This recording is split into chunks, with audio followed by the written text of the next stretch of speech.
The dim lighting of Murphy's Tavern cast long shadows across the worn wooden tables, where the usual Friday night crowd nursed their drinks and shared stories of another week survived.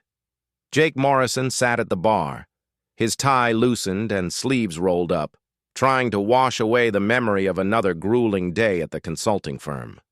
The ice clinked against his whiskey glass as he took another sip, his eyes scanning the crowd without much interest. That's when she walked in.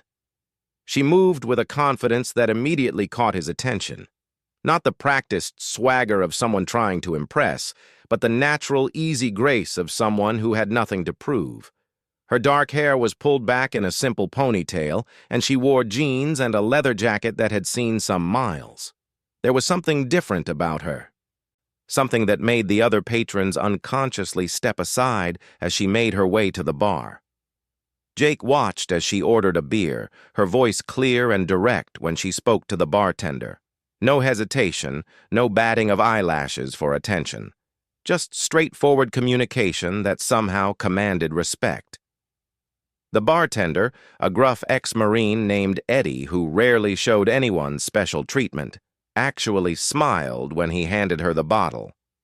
"Mind if I sit here?" she asked, gesturing to the empty stool beside Jake. Her eyes were sharp, alert, the kind that seemed to take in everything at once. "Please," Jake said, shifting slightly to make room. "I'm Jake." "Sarah," she replied, settling onto the stool with fluid motion. She didn't offer a last name, and something about her manner suggested she rarely did on first meetings.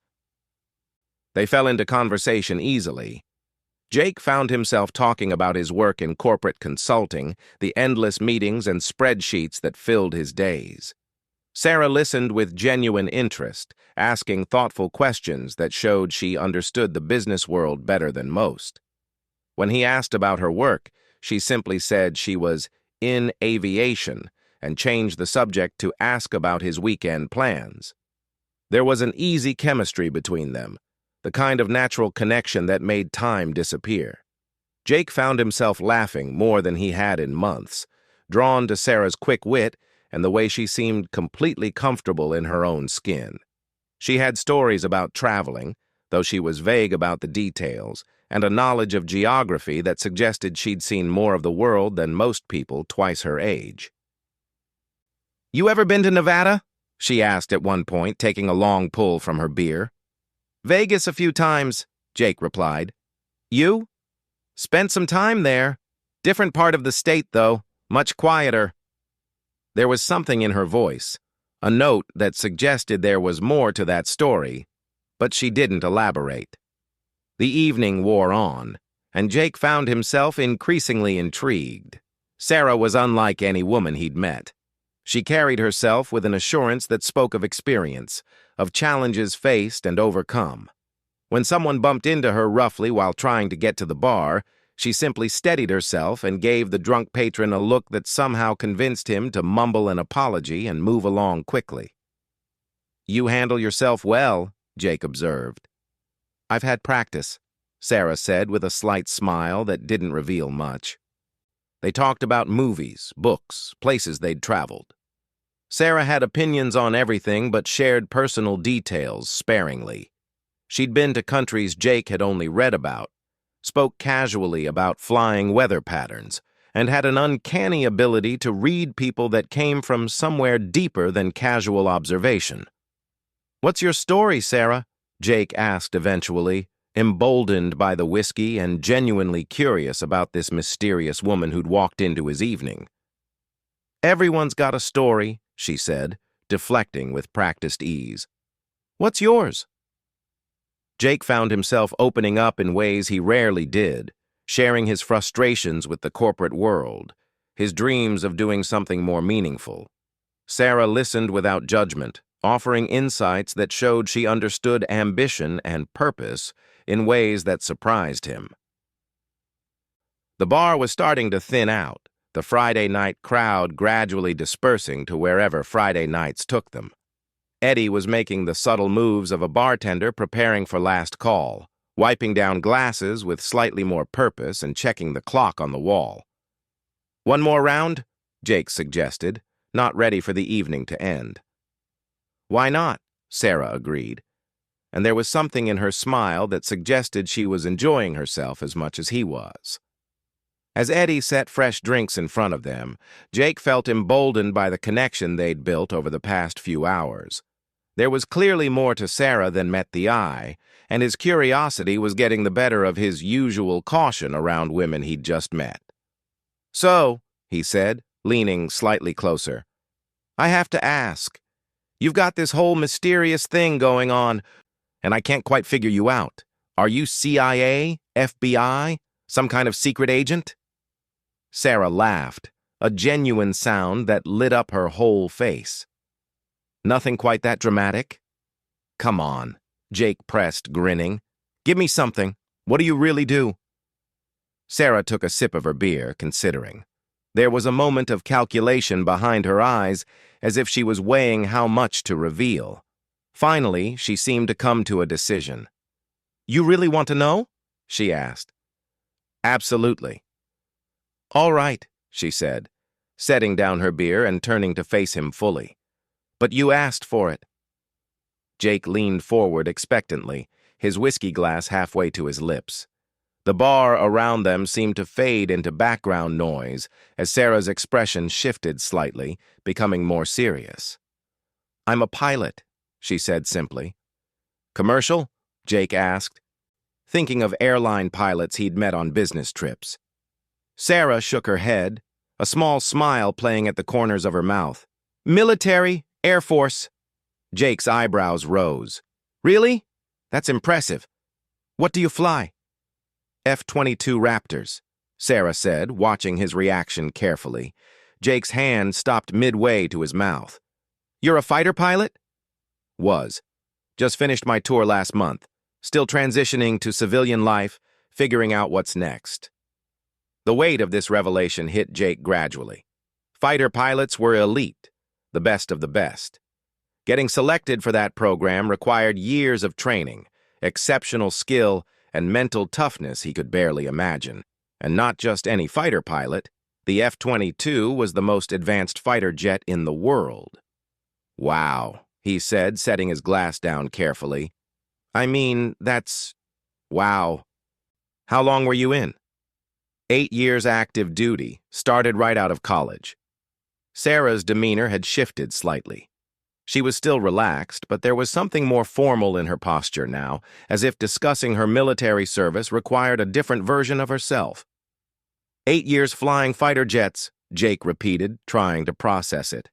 "That's incredible. I'm sitting here complaining about PowerPoint presentations, and you've been..." "Doing my job," Sarah said with characteristic understatement. "Though I admit the office politics are different when your workplace is 30,000 feet up and moving at Mach 2. Jake laughed nervously. "I bet. So what was that like? I mean, I can't even imagine." "Most of it was training, honestly. Endless hours of simulation, practice runs, formation flying. The actual combat missions were..." She paused, choosing her words carefully. "Intense. Combat missions." Jake's voice was barely above a whisper. "You've actually been in combat?" Sarah nodded. 3 deployments. Afghanistan and 2 missions I can't really talk about in detail." Jake stared at her, his drink forgotten. This woman who'd been making him laugh all evening, who'd listened to his mundane work complaints with such patience, had been flying combat missions in some of the most dangerous airspace in the world. The casual way she mentioned it only made it more impressive. "Do you have a call sign?" he asked, remembering something from movies about military pilots. "Everyone has a call sign," Sarah replied. "What's yours?" There was a moment of hesitation, so brief Jake almost missed it. Then Sarah's expression became completely neutral, the look of someone who'd learned to control every micro-expression. "Viper 1, she said quietly. Jake's glass slipped from his suddenly nerveless fingers. The whiskey splashed across the bar as the glass clattered against the wooden surface, amber liquid spreading in all directions. Eddie looked over with concern, but Jake barely noticed. "Viper 1, he repeated, his voice cracking slightly. Sarah was already moving, grabbing napkins from the bar dispenser and efficiently soaking up the spilled whiskey. Her movements were quick, precise, automatic, the reflexes of someone trained to respond instantly to unexpected situations. "Sorry," Jake said, his face flushing red. "I just—" "Viper One? As in, the Viper One?" Sarah paused in her cleanup, studying his face. "You know that call sign?" "Know it?" Jake's voice rose an octave. "Are you kidding me? My brother's in the Navy. He won't shut up about military aviation. Viper One is like— you're like a legend. The pilot who took out those SAM sites in—" "I can't discuss specific missions," Sarah interrupted gently, but there was something in her eyes that confirmed what Jake suspected. Eddie appeared with a bar towel, giving Jake a look that suggested spilling drinks was not appreciated, even when caused by shock. "Everything all right here?" "Fine," Sarah said smoothly. "Just clumsy." After Eddie moved away, Jake continued staring at Sarah as if seeing her for the first time. "My brother said Viper One was the best pilot of this generation. He said you once flew a damaged F-22 home with half your instruments out and enemy fighters on your tail." "Your brother talks too much," Sarah said, but she was smiling. "He said you had more confirmed kills than any pilot since Vietnam. He said you were being fast-tracked for squadron command before you decided to leave." Sarah finished cleaning up the spill and sat back down. "Your brother really needs a hobby." Jake ran his hands through his hair. "I can't believe this. I've been sitting here for 2 hours talking to you about my boring job and weekend plans, and you're actually famous, in certain circles anyway." "I'm not famous," Sarah said firmly. "I'm just someone who did her job well." "But Viper One, that's not just doing your job well, that's being extraordinary." Sarah was quiet for a moment, turning her beer bottle in slow circles on the bar. When she spoke again, her voice was softer. "You know what's funny? This is exactly why I don't usually tell people what I did. Everything changes. Suddenly, I'm not just Sarah anymore. I'm Viper One, the fighter pilot, the war hero." Jake felt a stab of guilt. "I'm sorry. I didn't mean to make you uncomfortable." "You didn't," Sarah said quickly. "It's just different. In the Air Force, that call sign meant something specific. Out here, it tends to mean something else entirely." "What do you mean?" Sarah considered her words carefully. "In the military, your call sign is earned through your actions, your skills, your performance under pressure. It represents trust from your fellow pilots, respect from your superiors. But out here, people hear fighter pilot, and they either want to hero worship you or they think you're some kind of adrenaline junkie who couldn't function in the real world." Jake absorbed this, understanding dawning. "But you're neither of those things." "No," Sarah said. "I'm just someone who found something I was good at and gave everything I had to it, and now I'm trying to figure out how to be good at something else." The bar was emptying around them, the Friday night crowd having largely dispersed. Eddie was making increasingly obvious closing time preparations, stacking chairs and running final loads through the dishwasher. "So what's next for Viper One?" Jake asked. Sarah smiled, and for the first time all evening she looked slightly uncertain. "That's the million-dollar question. I've got some offers from defense contractors, a few aerospace companies, but honestly, I'm not sure I want to stay in that world." "What do you want to do?" "I want to fly," Sarah said simply. "Just differently. Maybe commercial aviation, maybe something completely different. I'm still figuring it out." Jake looked at this remarkable woman sitting beside him, trying to reconcile the confident, mysterious person he'd been talking to all evening with the legendary pilot his brother idolized. Somehow, learning about her extraordinary background made her seem more human, not less. "For what it's worth," he said, "I think you'll figure it out. Someone who can handle enemy fighters at 30,000 feet can probably handle whatever civilian life throws at them." Sarah's smile was genuine now, warm and appreciative. Thanks. That means more than you might think. Eddie's increasingly pointed glances toward the clock finally broke through their conversation. The bar was nearly empty now, just a few stragglers finishing their last drinks and settling their tabs. Jake realized they'd been talking for over 4 hours, and it felt like minutes. I think we're being evicted, Sarah said, noticing Eddie's not-so-subtle closing preparations. Looks like it, Jake agreed, though he was reluctant to end the evening. Meeting Sarah had been unexpected, and learning about her background had only made her more intriguing. Can I walk you to your car? I actually walked here, Sarah said. The hotel's only a few blocks away. Hotel? Temporary housing while I figure out where I want to settle down. The military moves you around so much, you kind of forget what it's like to choose where you want to live. Jake paid their tab, leaving Eddie a generous tip for his patience. As they stepped out into the cool evening air, the contrast from the warm, dimly lit bar was sharp. The street was quiet, most of the downtown nightlife having migrated elsewhere or called it a night entirely. Which way? Jake asked. Left, Sarah said, and they began walking slowly down the sidewalk. The silence between them was comfortable now, the earlier tension of getting to know each other replaced by something more natural. Jake found himself stealing glances at Sarah as they walked, still processing everything he'd learned about her. She moved with the same confidence he'd noticed when she first entered the bar, but now he understood where it came from. Can I ask you something? Jake said after they'd walked a block. Sure. Do you miss it? The flying? The military life? Sarah was quiet for a moment, considering the question. Parts of it.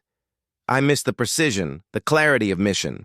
In the cockpit, everything has a purpose. Every switch, every decision, every movement matters. There's something pure about that. But I don't miss the deployments, being away from any chance of a normal life for months at a time. I don't miss the constant pressure, the knowledge that one mistake could cost lives, and I definitely don't miss the politics. Politics? Military politics, different from corporate politics, but just as frustrating in its own way. Plus being a woman in fighter aviation. Sarah trailed off, then shook her head. That's a whole other conversation, Jake could imagine. He'd heard his brother talk about the military's old boys club mentality, and he suspected it was even more pronounced in elite programs like fighter pilot training. Was it hard, being one of the few women? It was what it was, Sarah said diplomatically. I learned early on that the best way to handle it was to be so good that nobody could question whether I belonged there. Performance speaks louder than anything else. They stopped at a traffic light, though there were no cars in sight. Sarah pressed the pedestrian button out of habit, and they waited for the walk signal. Your brother, she said. What's his name? Maybe I know him. Danny Morrison. He's a naval aviator, flies Super Hornets off carriers. Sarah's face lit up with recognition. Danny Morrison? Call sign Shark? That's him, Jake said, surprised. You know Danny? We've crossed paths a few times during joint training exercises. He's a good pilot, and he tells terrible jokes during pre-flight briefings. Jake laughed. That sounds like Danny. He'll die when I tell him I met you. Small world, Sarah said as the walk signal chimed and they crossed the street. Apparently. He always said the aviation community was tight-knit, but I didn't realize how tight until now. They walked another block in comfortable silence. Jake was acutely aware that their evening was coming to an end, and he found himself slowing his pace unconsciously, trying to extend these last few minutes.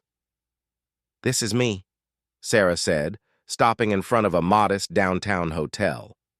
Jake looked up at the building. How long are you planning to stay here? Not sure. I'm looking at apartments, but I haven't decided if this is where I want to land permanently. I might head west, maybe try California for a while. The thought of Sarah leaving town sent an unexpected pang through Jake's chest. "California's nice," he said, though he'd never lived there. "It is. Good weather for flying. Lots of aerospace companies if I decide to stay in that field."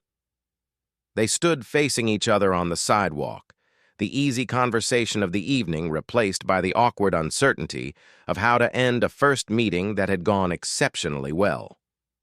"I had a really good time tonight," Jake said finally. "So did I," Sarah replied. "Even if you did spill your drink when you found out my call sign." "I'm never going to live that down." "Am I?" "Probably not," Sarah said with a grin. Jake took a breath, deciding to take a chance. "Would you like to have dinner sometime? I mean, assuming you're staying in town for a while longer." Sarah studied his face, and Jake could almost see her weighing the decision. He wondered if she was used to keeping people at arm's length, if letting someone new into her life felt as risky as some of the missions she'd flown. "I'd like that," she said finally. Relief flooded through Jake. "Tomorrow, I know a place that serves the best Italian food in the city." "Tomorrow works," Sarah agreed. "But I should warn you, I'm pretty picky about Italian food. I spent some time in Italy during a NATO exercise, and the real thing kind of ruins everything else." "Challenge accepted," Jake said confidently, though he was already second-guessing his restaurant choice. Sarah pulled out her phone. "What's your number?" They exchanged contact information, and Jake felt a small thrill when she actually answered his test text immediately.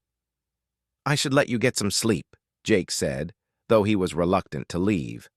"Probably a good idea. I'm still adjusting to civilian sleep schedules. In the military, you sleep when you can, not necessarily when you want to."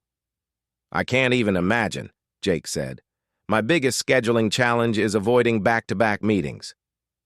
"Different worlds," Sarah agreed. But there was warmth in her voice that suggested she didn't mind the difference. As Jake turned to leave, Sarah called after him. "Jake?" He turned back. "Yeah? Thanks for not making a big deal about the Viper One thing. Most people either get weird about it, or they want war stories." "Thanks for trusting me enough to tell me," Jake replied. "I know that wasn't a small thing." Sarah's smile was soft, genuine. "No, it wasn't. But I'm glad I did." Jake walked back to his car with a spring in his step he hadn't felt in months. The evening had started as just another Friday night drink to decompress from work, and it had turned into something completely unexpected. Meeting Sarah had been like finding something he hadn't even known he was looking for. As he drove home through the empty downtown streets, Jake found himself thinking about courage. He'd always considered himself reasonably brave in business situations, willing to take calculated risks and speak up in meetings. But Sarah's kind of courage was entirely different. She'd spent years making split-second decisions where people's lives hung in the balance, facing dangers he couldn't even imagine. Yet sitting in that bar, talking about movies and travel and life plans, she'd seemed so completely normal. Not normal in a boring way, but normal in the sense that beneath the extraordinary career and legendary call sign, she was just a person trying to figure out what came next in her life. His phone buzzed with a text message as he pulled into his driveway. It was from Sarah. "Thanks for a great evening. Looking forward to tomorrow." Jake smiled as he typed back, "Me too. Sleep well, Viper One." Her response came quickly. "Just Sarah is fine." But as Jake headed inside his house, he couldn't help but think that Sarah was selling herself short. She might be ready to leave Viper One behind, but that call sign represented something remarkable: courage, skill, and dedication that had earned the respect of her peers and the gratitude of her country. Tomorrow's dinner would be interesting, Jake thought as he got ready for bed. Dating a legendary fighter pilot wasn't exactly something he'd ever considered, but then again, the best things in life usually came when you least expected them. As he drifted off to sleep, Jake smiled at the memory of his whiskey glass clattering across the bar when Sarah had casually mentioned her call sign. He had a feeling that moment would become a story they'd tell for years to come, assuming things continued to go as well as they had tonight. The last thing he remembered before falling asleep was Sarah's laugh when she'd helped clean up his spilled drink, completely unfazed by his shock at learning who she really was. It occurred to him that someone who could handle enemy fire with calm precision probably wasn't going to be rattled by a clumsy civilian dropping his glass in surprise. He was definitely looking forward to learning what other surprises Sarah might have in store.